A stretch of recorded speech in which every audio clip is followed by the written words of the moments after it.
Olá, Reed Nelson, na minha sala, na Praça Central de Sorocaba, São Paulo, Brasil, numa sexta-tarde. Eu recebi uma ligação muito interessante um par de anos atrás. Foi de uma companhia, uma firma grande, alemã, tecnológica, que estava tendo um problema seríssimo porque os seus engenheiros, consultores, as pessoas que faziam o produto, interagiam com o cliente, não conseguiam se comunicar com o cliente. O cliente odiava eles, sabotava inclusive os produtos, as soluções que eles davam. Isso é normal, né? Um cara tecnológico e gente normal sempre tem essa tensão. E eles corretamente identificaram esse problema como um problema cultural e eles me ligaram e falaram: Nelson, nós precisamos instalar uma nova cultura em nossa organização e está em nosso cronograma, isso tem que ser feito até dezembro. Você pode nos ajudar a instalar? Isso era tipo setembro. Você consegue nos instalar uma cultura até dezembro desse ano que está em nosso plano? Aí eu falei, não, eu não posso fazer isso. Isso quando muito, até dezembro desse ano, eu posso até descobrir mais ou menos o problema da cultura. Às vezes o problema básico está na cara, todo mundo sabe. Mas realmente para entender ao fundo qual é o problema e sobretudo, saber algumas medidas que podem surtir efeito através do tempo, eu talvez consiga. Mas instalar, não instalo cultura como se fosse um disco rígido, como se fosse um ar-condicionado. Realmente isso já revelava um problema cultural que o pessoal não tinha um entendimento do que era uma cultura e como que se muda. Haja visto então que não se instala a cultura, como é que você muda a sua cultura quando você percebe que está tendo um problema? Eu posso oferecer aqui 3 dicas que não são fáceis e não são rápidos, mas surtem efeito. Primeiro ponto, você tem que ir lá e ver qual é a sua cultura. Normalmente as pessoas pensam que já sabem e não sabem.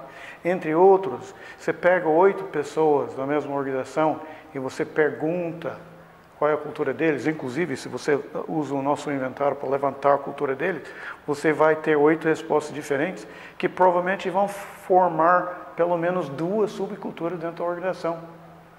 E se você pergunta simultaneamente não só como é a nossa cultura, mas como a nossa cultura deve ser, você também vai ter mais de uma resposta. Normalmente 2 ou 3 respostas. Então, primeira coisa que você tem que fazer, você tem que fazer uma viagem interior à sua organização, a propósito, consultando sempre o seu cliente. Porque a visão do cliente da sua cultura e o que o cliente quer para a sua cultura também não são idênticos. Normalmente não são tão longe, mas não são idênticos.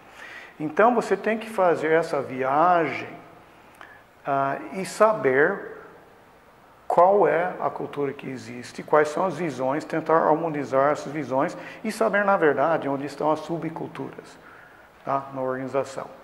E tentar gerar um consenso depois sobre a cultura desejável. É um trabalho pesado, mas um trabalho muito importante. Antes de você fazer isso, você chegar lá e começar a treinar, fazer treinamento, isso é bobagem. Porque você não sabe o que você está fazendo. Simplesmente você talvez ponha no lugar da cultura existente, talvez ponha uma cultura pior, que você não sabe qual é a sua cultura. Então, primeiro ponto, essa construção de consenso e identificação das subculturas dentro da organização e como você vai lidar com essa subcultura. Primeiro ponto, talvez o ponto até que de certa forma mais pesado. Segundo ponto, depois havendo algum consenso operacional sobre para onde deve ir a nossa cultura, daí você parte para planejar maneiras de alterar a cultura. A maneira que dá mais certo, é trabalhoso politicamente, mas dá mais certo, você altera as recompensas, o sistema de seleção e promoção dentro da organização, para que o comportamento que se deseja na sua cultura seja recompensado e para que as pessoas que têm os valores consistentes com a cultura ideal da organização, que sejam contratados e que sejam retidos, que sobem na organização. Se as pessoas percebem que os comportamentos que são consistentes com a cultura estão sendo recompensados e as pessoas que são campeões, que se identificam com a cultura desejada sobem na organização, sim, daí a cultura começa a mudar. Não muito rapidamente, mas começa a mudar.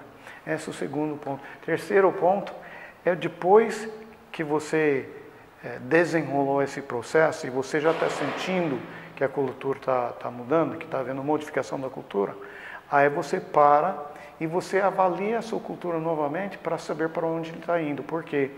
Porque apesar que a gente pensa, a gente estuda, a gente faz das tripas ao coração para empurrar a organização no sentido que nós queremos, essas medidas que nós tomamos para alterar a cultura, elas não vão ter exatamente o efeito que nós imaginamos.